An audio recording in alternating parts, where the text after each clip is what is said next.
Кеше өздеріңізге мәлімет талдықорған департаменттің басшылығының жауапкершілігі қаралды. Министр бастықтан бастап оның орынбасарына шейін орнынан алып тастады.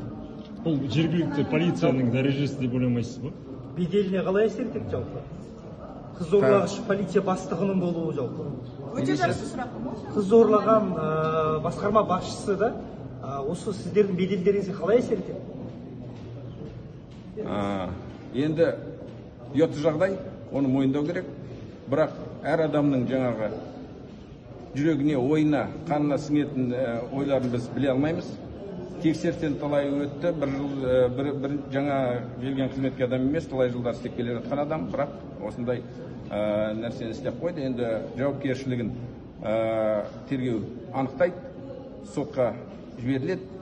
Кешірім сұрайсыз ба? Марат Шүкібаевтың басы дауға қалып тұрған бұл бірінші жағдай емес, ол кісі бұған дейін де өзінің қол астындағыларды балағаттап басы дауға қалған болатын. Сол неге кезде неге жұмыстан шығармадыңыздар? Тексеріс, кешегі жүрген тексеріс шаралардың арасында анықталып отыр. Ондай жағдайлар болған екен.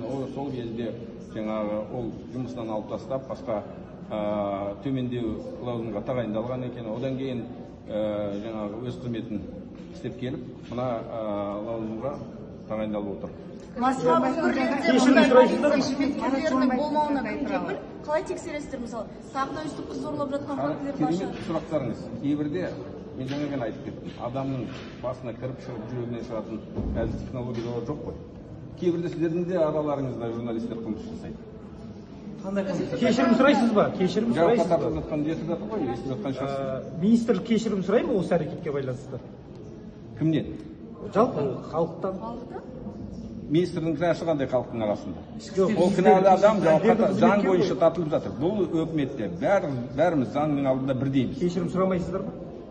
Жоқ, қыздан, зорланған қыздан жақсы. Зорланған қыздан оны істеген адам өзінің кінәсін мойындап сұраса, ол енді. Сіздер сұрамайсыздар, иә? Министрлік кешірім